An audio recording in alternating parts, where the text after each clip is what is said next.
연휴를 마치고 피곤한 얼굴로 함께하신 두 분 괜찮으신 거죠? 두 분 전문가 함께합니다. 안녕하세요. 네, 안녕하세요. 네. 냉철하게 상황을 분석하는 분쟁 해결사 이현진입니다. 네. 네, 안녕하세요. 다정함 속 불꽃 같은 열정 분쟁 파이터 권혁준입니다. 3279님께서 이런 질문을 주셨어요. 오늘 퀴즈 문제와도 비슷한 이야기인데요. 보험금 청구를 했는데 추징금을 내라고 합니다. 직업이 바뀐 걸 알리지 않아서 그렇다라는 이유를 대는데요. 추징금이라니 이게 맞나요? 라는 질문을 주셨어요. 아니 심장이 덜컹 할 것 같아요. 많이 놀라셨을 것 같아요. 당황하셨을 텐데 이 경우는 안타깝지만 직업이 바뀌었는데도 보험사에 알리지 않아서 추징이 발생한 상황인 거죠. 네. 여기서 이 추징금이라고 하면 우리가 무슨 벌칙금처럼 직업을 어떤 돈을 내는 걸 생각하실 텐데 그런 개념은 아니고요. 네. 직업 변경에 따른, 그러니까 직업의 차이가 있었다는 얘기잖아요.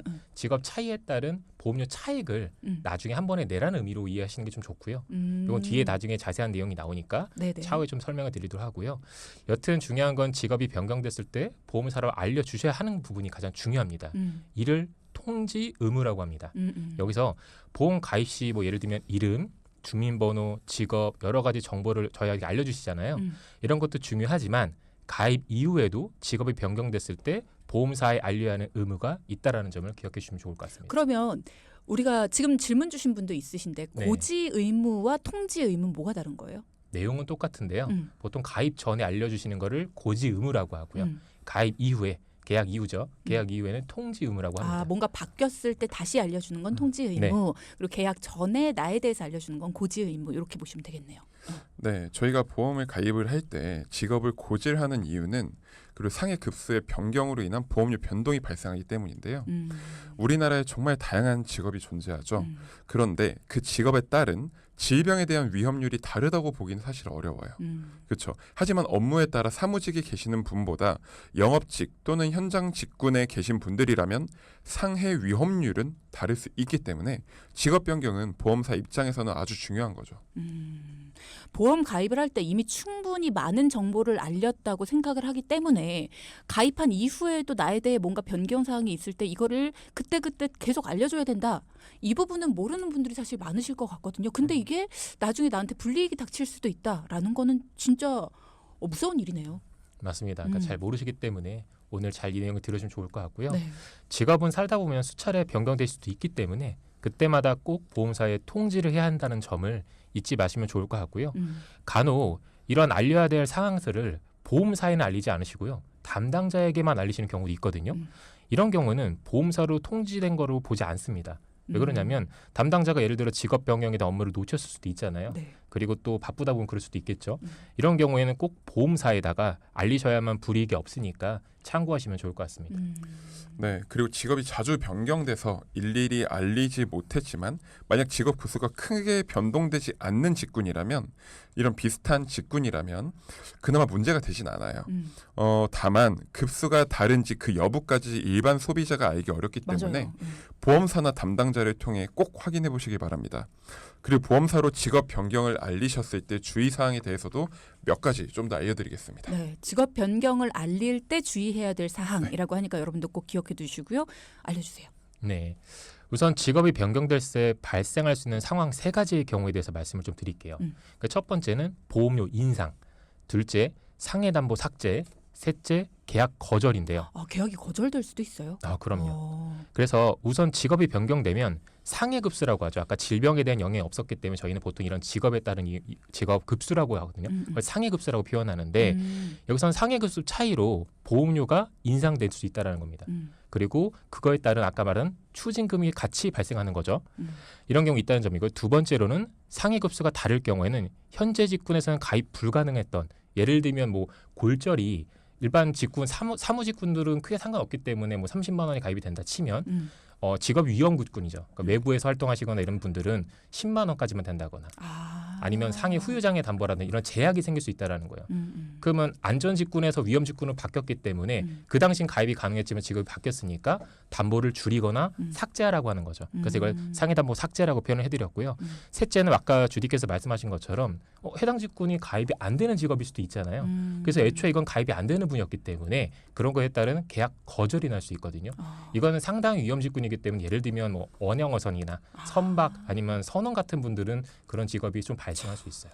위험하게 일하는 것도 서러운데 가입조차 안 시켜준다고요? 너무하네요. 네, 여기서 중요한 점은 직업 변경으로 인한 보험료 인상 및 추징금이 발생한다는 점이겠죠. 이때 직업이 변경된 시점으로 추징금이 산정되는 게 아니라 가입 시점으로 소급해서 추징금이 발생하게 됩니다. 그러니까 가입 시점부터 소급해서 총 기간을 추징해서 발생하는데요. 네. 따라서 가입 시점이 경과되신 경우에는 추징금이 다소 높게 나올 수 있습니다.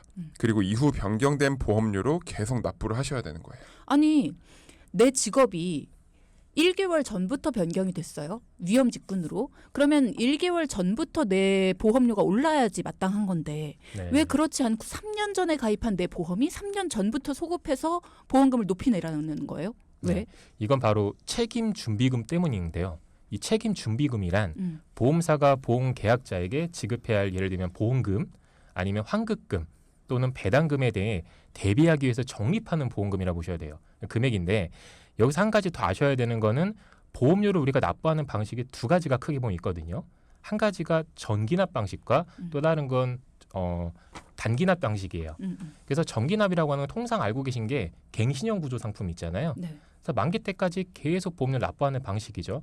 이런 단기납 방식은 일반적으로 많이 가입하신 형태로 단기납 방식은 우리가 알고 있는 뭐 10년이든 20년, 30년짜리 있잖아요. 이런 30년 특정 나이로 설정을 해서 그 기간까지만 납부하신 뒤에 만기 때까지 보상받으시는 구조가 단기납이거든요. 네, 여기서 전기납 방식으로 가입하시는 분들, 즉 갱신형으로 가입하신 분들은 추징금이 발생하지 않을 수 있습니다. 반면에 단기납 방식, 뭐 20년 납 100세 만기, 20년 납 90세 만기 이런 것들을 예로 들면 20년 납입으로 가입을 하셨는데 10년 납입 이후 직업 변경 시엔 향후 10년만 납입하시면 되는 거죠. 그죠. 그런데 책임 준비금은 가입 시점에 대한 위험률로 산정을 해서 미래 환급금 및 보험료를 산정한 것이어서 중도의 직업 변경 시엔 변경 시점으로 적용해서 보험료 인상만을 한다면 책임 준비금이 좀 부족할 가능성이 높기 때문에 가입 시점으로 소급해서 추징을 한다고 보시면 됩니다. 그럼 반대의 경우에도 마찬가지인 거죠. 내 위험률이 낮아져서 나한테 환급을 해줘야 될 돈이 생긴다. 네, 그럼 맞습니다. 그것도 마찬가지로 가입 시점부터 소급해서 환급을 해주는 거죠. 네, 마찬가지입니다. 뭐 그렇다면 아니, 환급은 내 그 직업 변경 시점부터 주고 뭔가 내가 더 내야 될 거는 가입 시점부터 더 내고 뭐 이러면은 말이 안 되지만 똑같이 적용을 한다면 그거는 맞는 얘기인 것 같아요. 책임 준비금이라는 거에 대해서 잘 몰랐다 하시는 분들도 혹시 계셨다면 이 부분에 대해 알고 계셔야 혹시라도 추징금이라는 게 나한테 닥쳤을 때 이분처럼 그랬을 때 당황하지 않으실 수 있을 것 같습니다. 자, 그럼 마지막으로 직업 변경과 관련해서 좋은 팁이 더 있을까요? 물론 있습니다. 보험사를 크게 보면 두 가지 종류가 있다 보시면 되는데요. 하나가 생명보험, 또 다른 게 손해보험사죠. 그렇죠. 네. 여기서 생명보험사의 경우에는 가입 시점에 직업 고지를 하셔야 하는데 가입 이후에는 직업 변경에 대해서는 통지 의무가 없다는 점이 특징입니다. 오. 네, 물론 손해보험사는 가능한 콜센터를 통해서 잊지 마시고 직업 변경 고지를 꼭 하셔야 하고요.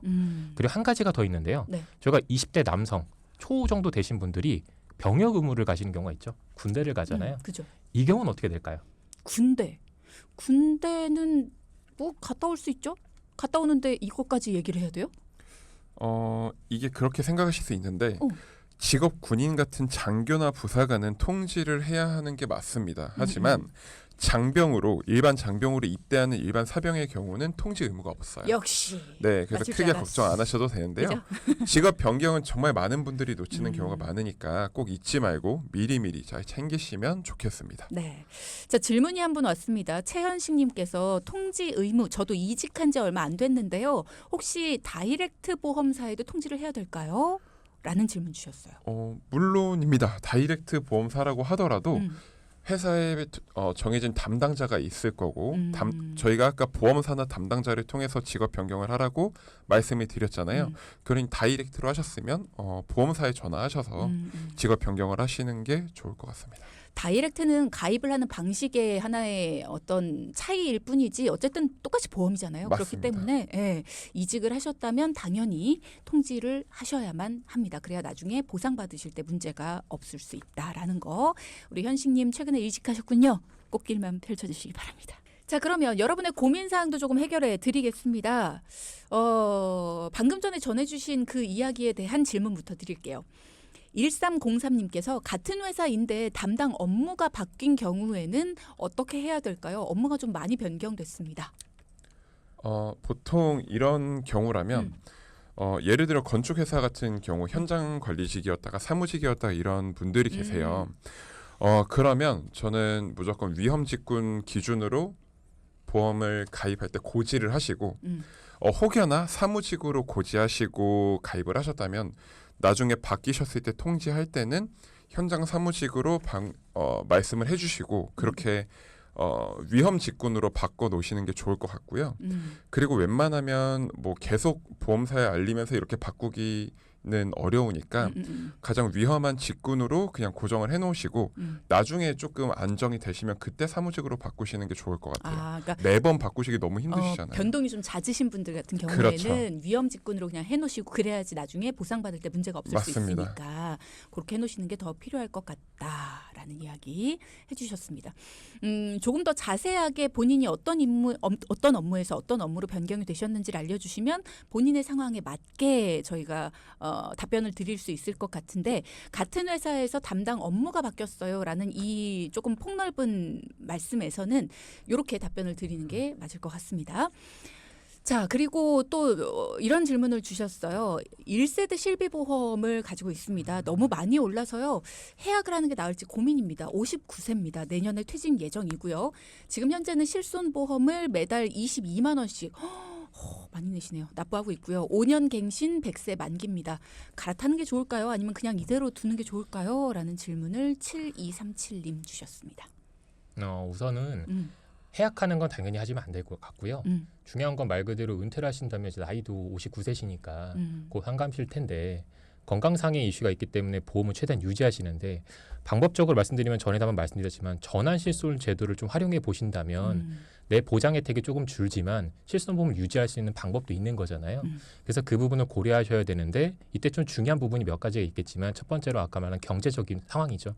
이게 정작 진짜 내가 너무 부담한 상황이 안 될 것 같다라고 생각하신다면 당연히 바꾸시는 게 1순위일 것 같고요. 네. 대신에 내 건강 상태가 지금 여태까지 너무 많은 것들을 청구했거나 특히나 비급여 항목에 있어서 많이 청구가 들어가셨던 분이라면 무조건 바꾸셨을 때는 오히려 또 과도하게 보험료가 인상될 수 있는 여지도 있거든요. 왜 그러냐면 4세대 실손 같은 경우에는 비급여가 얼마나 되느냐를 1년간 평가하는 기준이 있기 때문에 이걸 보험 차등제에서 많은 손해를 또 보실 수도 있어요. 그렇기 때문에 충분하게 검토를 해보셔야 되는데 이런 도움을 받으셔서 한번 알아보시는 게 가장 현명한 방법이지 않을까 싶습니다. 네. 무조건 내는 돈이 비싸고 안 비싸고의 차이만 있는 건 아닙니다. 지금 1세대와 4세대를 비교했을 때 돈이 저렴해지되 내가 부담하는 금액이 커져. 뭐 요것만의 차이는 아니라는 거죠. 어떤 부분을 보상해주고 어떤 부분에 보상이 없어지고 뭐 이런 부분의 차이가 굉장히 세밀하게 있기 때문에 내가 지금 어떤 부분의 혜택을 받고 있는지부터 얼만큼의 혜택을 받고 있는지 이런 것들을 면밀히 따져봐야지 나한테 어떤 게 이득인지를 알 수 있다라는 말씀이셨고요. 지금 일단은 1년 뒤에 퇴직을 생각하고 계신다라고 하시고 현재 내는 돈이 많으시기 때문에 그냥 기본적으로 봤을 땐 4세대로 전환을 하는 게 맞을 것 같지만 만약에 실손의 혜택을 많이 받고 계신다면 어떤 부분의 혜택을 받고 계시는지도 좀 비교를 해봐야 되고 이런 부분들 좀 상세하게 알려주시고 싶다라는 말씀이셨습니다. 괜찮으시다면 전문가의 도움을 받으셔서 한번 면밀하게 상담을 해보시면 어떨까라는 생각이 드네요. 도와드릴 테니까요. 상담이라고 적어서 보내주시면 저희가 면밀하게 분석해서 알려드리겠습니다. 자, 한 분이 더 있는데요. 제 와이프가 손가락을 베어서 연휴 전날 응급실에 가서 내 바늘을 꿰맸습니다. 보험사에 전화를 해보니까 다친 부위 안쪽을 꿰맸는지 겉만 꿰맸는지를 물어보는데 안쪽과 바깥쪽이 따로 있나요? 라는 질문을 주셨어요. 3769님. 일단 많이 안 다치셨나 모르겠습니다. 내 바늘이나 꿰매셨다고 하니까. 자, 이 부분은 어떻게 답변을 드릴 수 있을까요? 이거는 아무래도 근육층까지 손상이 됐는지 안 됐는지 이거에 따라서 보험금 지급 여부가 조금 달라지기 때문에 보험사에서 그렇게 이야기를 한 것 같아요. 네. 그래서 아마 근육층이 아니라 피부층까지만 손상이 됐다고 하면 보험금이 실손보험은 당연히 지급이 되겠지만 그쵸, 네. 상해 수술비라든지 이런 부분에 대해서 좀 제한이 되는 경우가 있거든요. 왜 수술했는데? 꿰매는 수술을 했는데. 근데 근육층까지 손상이 돼야 참나. 이제 수술비로 얘기하다 지급이 보면 되는 화가 경우가 있다 난다니까요. 보니까 예. 약관상에 이제 그렇게 나와 있다 보니까 그래서 요즘은 따로 상해 수술비 특약도 있고 창상봉합술 3cm 미만, 3cm 이상 뭐 요런 특약들이 있거든요. 그러니까 그거에 따라서 보험금 지급 기준이 달라지다 보니까 아마 그런 걸 여쭤본 것 같습니다. 자, 그럼 이분 같은 경우에는 병원에 다시 연락을 해서 물어봐야 되나요? 의사 소견이 필요하겠죠. 네. 의사 소견서가 필요하다라는 말씀이십니다. 그러니까 지금 한번 아내분이 꿰매신 곳의 의사 소견서 어느 정도로 꿰매신 건지 어느 정도의 상처가 난 건지에 대한 소견서가 필요하고요. 안쪽 그러니까 근육층까지 손상이 돼서 꿰맸다라는 부분이 있다면 조금 더 많은 부분에 보상을 받으실 수 있다라는 말씀이셨어요. 자, 이 부분도 조금 더 자세하게 도움이 필요하시다면 말씀 주십시오. 도와드릴게요. 질문을 꽤 많이 주고 계시는데요. 한 분만 더 보겠습니다. 주부와 사무직의 보험료 차이가 있나요? 라는 질문을 주셨어요. 두 직급은 상위 1급수기 때문에 차이는 없다고 보셔도 돼요. 두 분 다 그러니까 사무직과 주부 다 가장 네. 안전한. 네, 맞습니다. 그렇군요. 그 앞선서 말씀드렸지만 직업에 대한 급수가 있다고 분명 말씀드렸는데 이 기준이 일반 고객분들 절대 알 수가 없잖아요. 그렇죠. 사실 저희 같은 일을 하는 사람도 모든 직군에 대한 급수를 다 외우지는 못해요. 하다 보니까 조청을 주셔서 저희가 확인을 하면 보험 전산망에서는 확인이 가능하거든요. 그렇기 때문에 미리 사전에 요청 주시는 게 좋다라고 말씀드렸던 겁니다. 네. 자, 이 부분 알려드렸습니다. 또 고민 있거나 걱정되는 부분 아니면 물어볼 게 있으신 분들은 샵0999 열어두겠습니다. 자, 그럼 준비된 이야기 들어가죠. 두 분에게 고민이 있어서 찾아오신 분. 그러니까 지금 여러분처럼 한두 가지 그냥 궁금한 게 아니라 전체적으로 뭔가 문제가 있는 것 같다 싶어서 두 분께 도와주세요 하고 오신 분입니다. 자, 이분은 어떤 고민으로 찾아오셨을까요? 사연부터 들어보죠.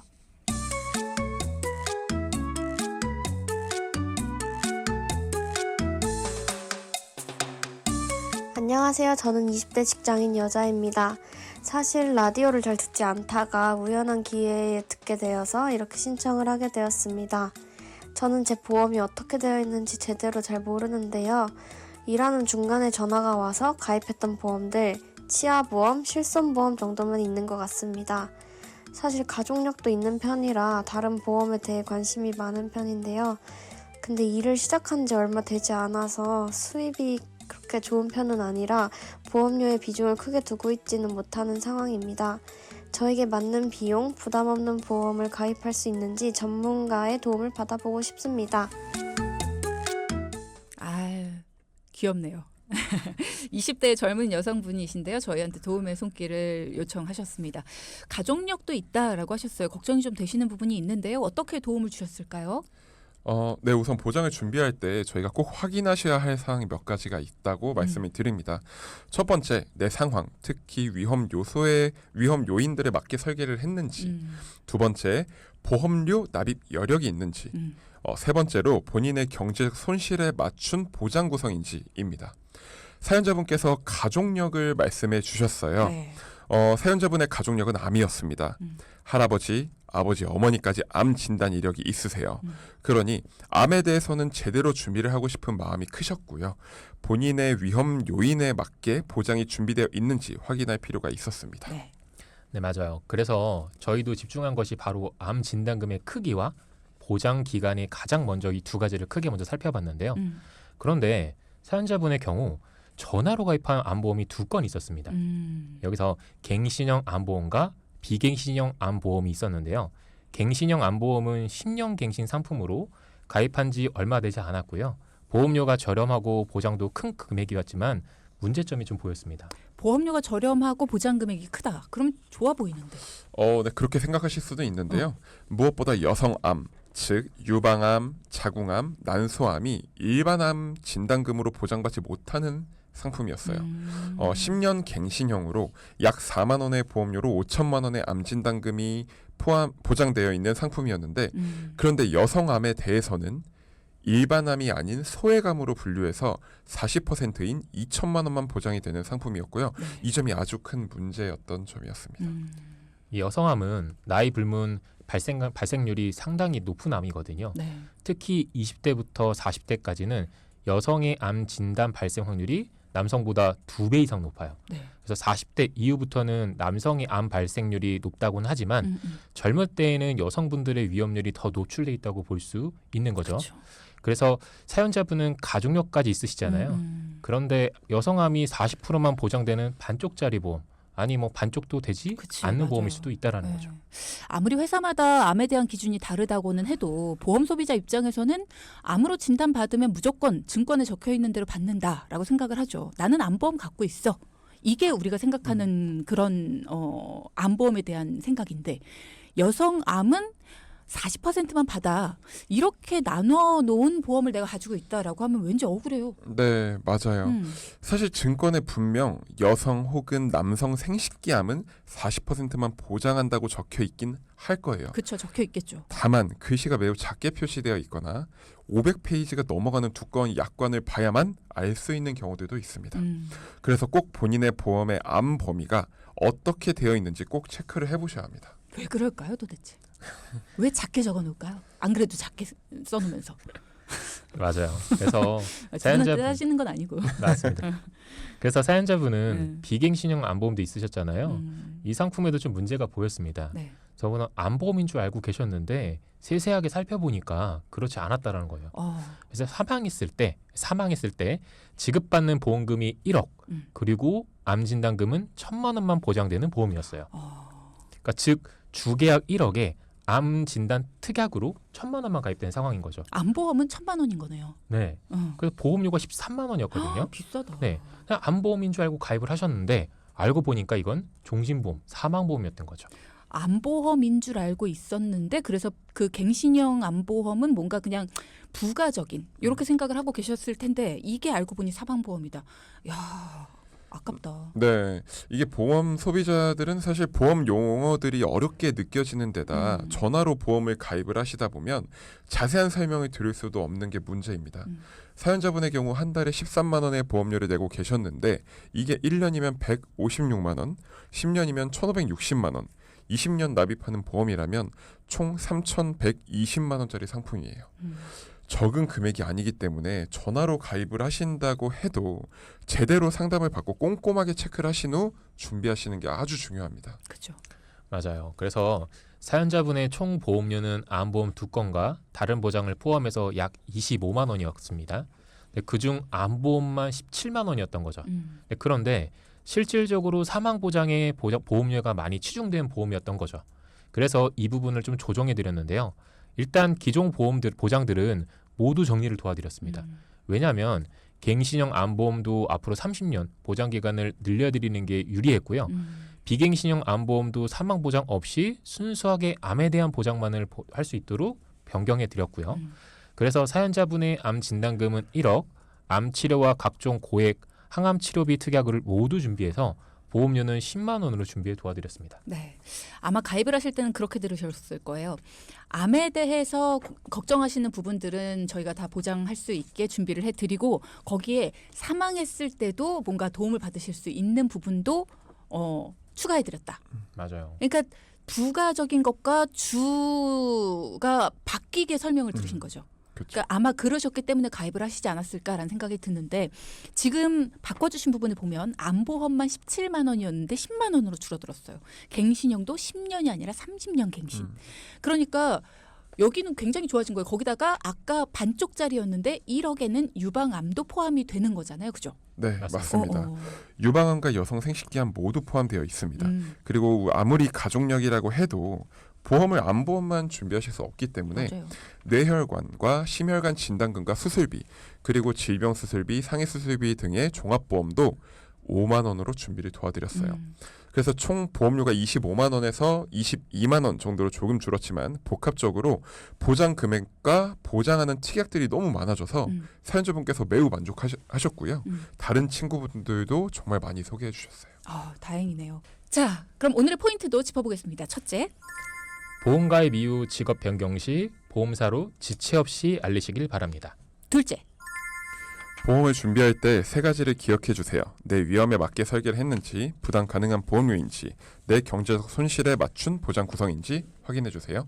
두 분 수고하셨습니다. 감사합니다. 네, 방송 중에 상담해드리는 내용은요, 청취자 여러분의 올바른 투자 판단을 위해 참고로 드리는 말씀입니다. 금융상품 가입이나 해지 같은 판단은 스스로의 책임으로 결정하셔야 한다는 점 꼭 기억하시기 바랍니다.